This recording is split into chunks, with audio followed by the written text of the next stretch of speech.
Et à vous, petites et grosses tentacules, hop, voilà, une séquence effeuillage.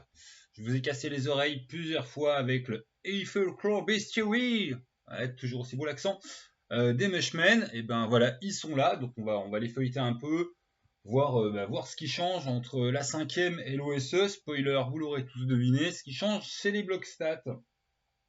Et puis on regardera aussi un petit coup Vaste Grim. Donc c'est vraiment de la vidéo, pas du tout d'analyse, juste on feuillette les bouquins pour se faire une idée dessus, puis on fait remarquer les petits trucs. Donc par exemple, première chose à remarquer qui passe pas malgré la superbe 4K, c'est pas exactement les mêmes teintes ici, et c'est pas exactement les mêmes teintes sur la tranche non plus. Bon, ce que tout le monde aura remarqué, que c'est pas les mêmes dessins ici non plus. Ça, c'est du dessin pré-tiré. Pour la 5e, tu ouvres, oh miracle, l'équipe de la couverture en version pré-tirée pour la 5e. Mais du coup, à la fin, tu as l'équipe de l'autre couverture, version toujours pour la 5e. Même chose sur l'OSE, l'équipe OSE en pré-tiré. Et Tintin, l'équipe OSE toujours en pré-tiré, mais celle de la couve de la 5e. Effectivement, je sais pas si ça se voit. Ouais, non, ça se voit pas. Faut vraiment des yeux de ninja, je pense. C'est pas exactement les mêmes teintes. Mais bon, on est vraiment sur du détail unet. Donc on feuillette un coup rapidement et puis après on prend un exemple de monstre pour voir la différence de satage. Mais de toute façon, il y a pas, voilà, ça n'a pas inventé l'eau chaude. La différence, c'est que tout simplement, c'est pas les mêmes stats pour les mêmes règles. Donc, par exemple, hop, une créature. Donc là, les gens, on t'en parle. T'as les accroches, ça vient après. Là, le bloc de stats. Et à chaque fois, en fait, les créatures sont bien développées. De toute façon, c'est ce que je vous ai dit 15 fois en vidéo et c'est ce que vous allez pouvoir constater de visu par vous-même. On n'est pas du tout dans un monstre avec un dessin et ses caracs en face. Donc là, en l'occurrence, monstre, dessin et avec les caracs. Mais on a les accroches. Puis à chaque fois, tu as de l'aide de jeu autour. Comment les utiliser, de quelle légende ils reviennent. Donc ouais, par exemple, là, en fait, on a à chaque fois le guide de prononciation. Et puis, d'où c'est que ça débarque comme légende, comme folklore. Il y en a pour tous les niveaux de puissance, et c'est pas parce que les créatures ne sont pas puissantes qu'il n'y a pas d'accroche et puis de tas de choses qui sont fournies pour. Alors on notera, tiens, j'ai oublié le nom, mais on va aller voir dans les crédits. Voilà. Letty Wilson, c'est la graphiste, enfin l'illustratrice pour absolument tout le bouquin. Donc c'est assez sympa parce que ça donne vraiment une unité de ton. Après, si t'aimes pas son dessin, forcément, t'aimeras pas l'unité de ton du livre. Mais voilà, on n'a pas des trucs disparates. Au passage, hop, on peut admirer tous les gens qui ont bossé dessus. Putain de lumière, voilà. Avec Isler qui a motorisé la 5e. Et là, c'est toute la liste des créatures que l'on retrouve. Allez, on recentre. Voilà, exercice que je ne suis pas du tout habitué. Voilà. Donc, une bestiole, plein de choses dessus, son bloc stat, ses accroches. Et le plein de choses, en fait, ça varie vraiment à chaque fois. Oulala, j'ai fait des travaux ce matin, j'ai vraiment les ongles crades, on s'en fout. Ça varie en fonction des bestioles. C'est vraiment pas petite saloperie loyale, chaotique mauvaise. Ça vient de l'Est, ça.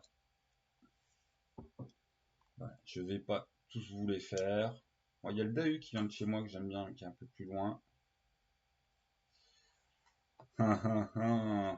Le gros méchant escargot. Donc celui-là, il est très rigolo parce que forcément, c'est une créature. C'est une créature bien cheatée. Mais surtout, l'aventure, elle se finit pas quand il te bouffe. Parce que quand il te bouffe, en fait, tu continues l'aventure en mode exploration de donjon, en explorant l'intérieur de la bestiole.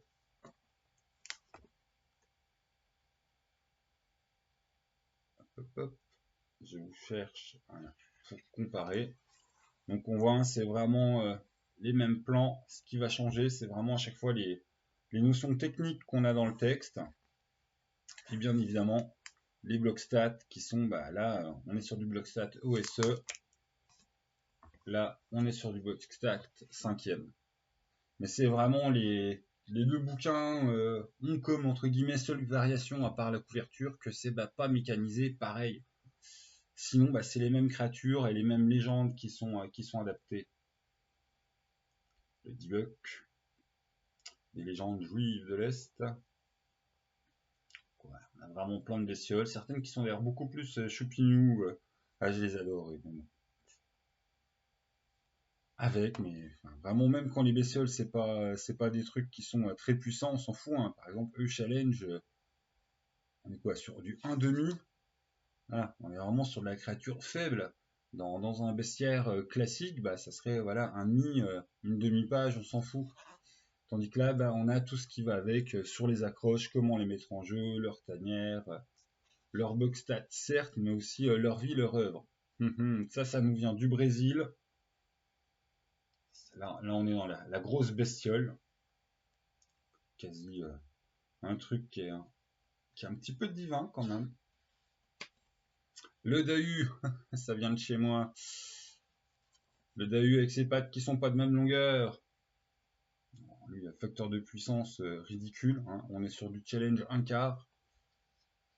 La chasse au Dahu. Ah, qui viennent de Gascogne. Gascogne, France.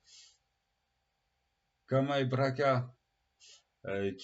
Qui sont. Je vais pas vous faire un dessin. Voilà. Le dessin, il est déjà là. Vous voyez le trip. Des trucs morts-vivants, monstrueux.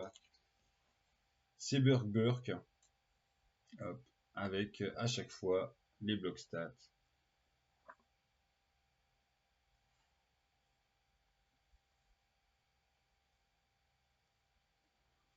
Comme d'hab avec les meshmen, on est un petit peu dans une pagination quand même qui est débordante. Boum, boum, boum, t'en as de partout. Et par contre, des pleines pages de dessin qui prennent bien leur temps. Hop, un petit exact roll.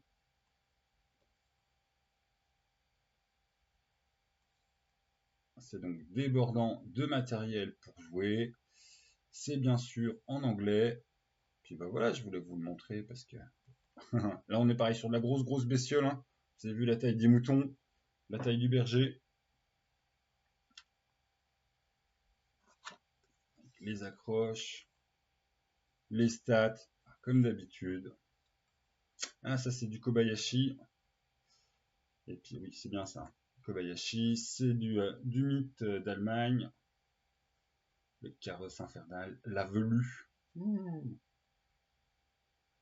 Ah ça, il est très marrant. Je suis sûr que ça vient de l'Est.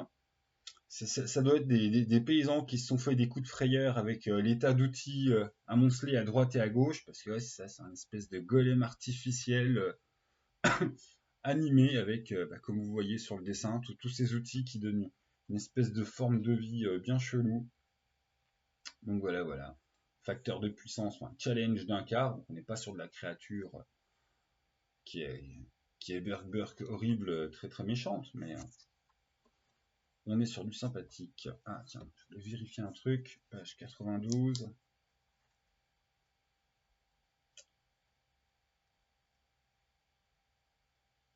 Voilà. Une des rares différences de mise en page entre les deux.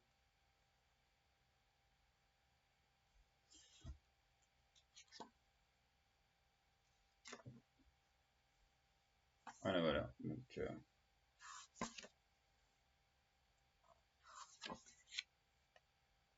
papin. Non, parce que j'ai quand même fait convenablement boulot. Hein. Je les ai cherchés, les différences, mais il y en a vraiment très peu, et c'est la seule en intérieur de texte que j'ai repérée. Donc voilà, bah, du tout beau, il est enfin là, les têtes d'ange, petite saleté. On est vraiment sur du bouquin qui te donne beaucoup de contenu pour jouer. Comme le dit la couverture, la 4e de couve, c'est pas un bestiaire trop monstrueux, hein, c'est vraiment un bestiaire folklorique où on donne de la légende pour jouer tout simplement avec des monstres légendaires de notre vraie réalité, du vrai monde tout simplement. Volume 1, voilà, on espère et on attend le volume 2. Ça c'était pour le petit effeuillage, vous donner un goût de l'intérieur de ça ressemble à quoi le bestiaire folklorique des Mushmen, parce que il ne semble pas qu'on puisse le trouver en magasin. Ensuite, on enchaîne, Tatin, avec ce superbe tapis et les superbes dés collectors qui vont avec. C'est Vasgrim. Hein. Donc pour ceux qui ne savent pas, Vasgrim, c'est un projet, c'est comme Mordborg, sauf que cette fois, c'est dans l'espace. Donc là, on a tous les trucs totalement inutiles de oh mon dieu, j'ai des boîtes à dés avec des dés. Bon, il y a quelques petits trucs que je vous montre. C'est ça la particularité. Une tête de mort, et puis les chiffres qui sont stylisés un petit peu à la sauvage. Mais bon, c'est du goodies. Hein. En plus, il y a un truc qui va, il y a un truc qui va autour. Donc c'est, je vais mettre ça bien, pour qu'on truche mes viscères. T'as un cache, une boîte, une boîte, et enfin t'as les dés. Donc ça c'est le tapis de jeu qui va avec, qui sert à rien d'autre que il est très très beau. On a l'écran qui est pareil, hein. En fait on va être clair, qui a une graphie, on tombe amoureux ou on tombe pas amoureux. Moi je surkiffe, mais je vais pas vous casser les oreilles avec, tout simplement que je comprendrais si vous aimez pas. Hein. On est sur du rose fuchsia spécial, on est sur des teintes et puis du goût d'illustration qui est très particulier, mais on est complètement de toute façon dans l'esprit Morgborg, sauf qu'on est dans l'espace, mais ça va très très mal se passer aussi. Plein de petites tables, toutes bien utiles. On notera quand même qu'il y a une organisation. Ils ont un souci graphique tout aussi marqué que pour Morgborg, mais c'est un petit peu plus lisible en termes d'organisation, comme vous allez le voir. Oh, que c'est beau! Les tables, le résumé des règles à la fin, avec les références d'où c'est qu'on trouve quoi, et l'intérieur de livre. Fini les noirs et jaunes, hein. On est majoritairement sur toutes les couleurs sont là, rose, noir et des touches de bleu. Pour un truc bien sombre, forcément, t'as un point cadré, crétin de moi. Donc je reviendrai sur qu'est-ce que ça raconte, qu'est-ce qu'on joue. Un spoiler, le moteur c'est de l'OSR style super simple, l'univers c'est du ah mon dieu on va tous crever. Voilà. Sauf que bon cette fois plutôt que crever en Medfan, on va crever dans l'espace. Donc ça je compte vous le présenter le mardi en 15. Ben, voilà, il viendra sur vos écrans, sur le qu'est-ce que ça raconte. Mais là on monte les illustrations. Alors, je vais fermer ma bouche, hein, tellement c'est du les goûts, les couleurs. Moi, je peux adorer, vous pouvez haïr, hein, c'est vraiment assez spécial, quoi, hein. On va pas se mentir. Moi, quelqu'un qui me dit qu'il déteste ça et que c'est du bordel en barre et que voilà, c'est des illustrations faites par des perchés, ouais. Je comprendrais qu'il aime pas, quoi, hein. C'est vraiment une histoire de goût, il y a un parti pris artistique très prononcé.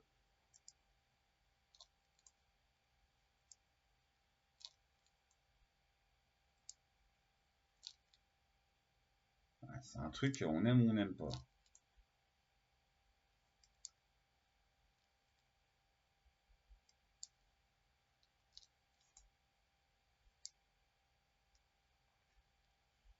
Et puis vu qu'en plus c'est que de l'anglais à commander, machin, j'ai quand même feuilleté jusqu'au bout. Que ceux qui sont intéressés se demandent s'ils l'achètent ou pas. C'est intérêt de la caméra de bonne qualité. Pour les vraiment curieux, ils ont accès au texte. Donc vous mettez la pause, vous regardez si ça vous plaît ou pas les mécaniques, si ça vous plaît ou pas le background. De toute façon, je vais faire mon travail et on en parle dans 15 jours.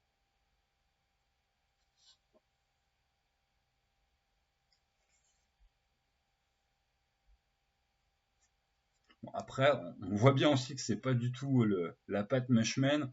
On n'est pas par un maximum d'informations à la page, hein.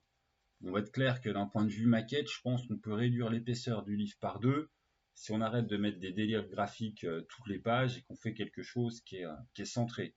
Comme ça, bon, c'est génial si tu aimes l'ambiance. D'un point de vue utilité réelle et pratique en jeu, il y a Walou. Voilà, c'est une illustration. Là, c'est pareil, c'est très sympa, mais hop, on aurait pu bien ranger les tableaux et on en mettait un de plus, hein. Donc ça a vraiment un petit côté œuvre d'art, œuvre de trucs de punk dégénéré rouliste, hein.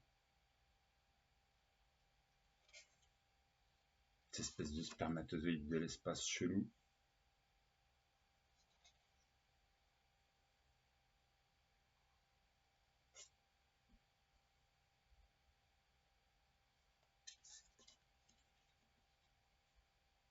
Allez, je me dépêche de tourner les pages parce qu'à un moment,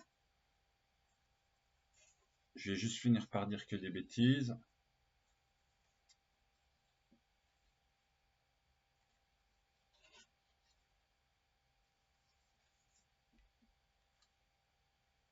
Oh. On notera que c'est pas un simple signet, hein. C'est un signet où ils ont tripé dessus avec là il y a des espèces de runes. Je sais pas si ça se voit, des runes argentées. Ouais, ça se voit pas trop. En fait, c'est voilà, c'est un liseré rose avec des petites runes argentées écrites dessus. Ah, il y a du souci du détail, hein, de toute façon. Là, je pense que vous avez déjà une idée. Est-ce que vous êtes amoureux ou est-ce que vous trouvez qu'il y a des auteurs de jeux de rôle qui, voilà, qui abusent un petit peu trop de la cigarette qui fait rire?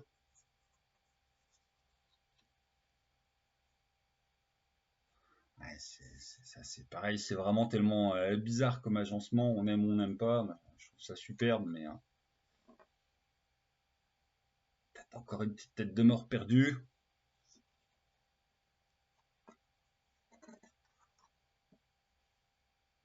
Et ça a vraiment un côté aussi pour collectionneur en fait. C'est se dire, ah, on a fait ça en jeu de rôle, on atteint la fin, allez, on se dépêche binois, hop, hop, hop, hop, et voilà. Vasgrim, vous avez fait le tour. Ça peut vous donner une idée si c'est pour vous ou pas. Est-ce que c'est votre cas ou pas? J'avoue, c'est complètement la mienne. Je risque de sauter un petit peu partout au plafond quand j'en parlerai. Après, voilà, autant je trouve ça super fun, autant c'est spécifique et ce sera pas pour tout le monde. Donc je tenais à bien vous le montrer, à bien vous le présenter. Sur ce, vous savez dans quoi vous engager. Salut à vous! Ah, je fais coucou de l'âme. Ah putain, c'est compliqué. Voilà. Salut à vous! Ah bah j'ai encore raté. Bon, j'arrête de rater et je vous laisse. Salut les gens!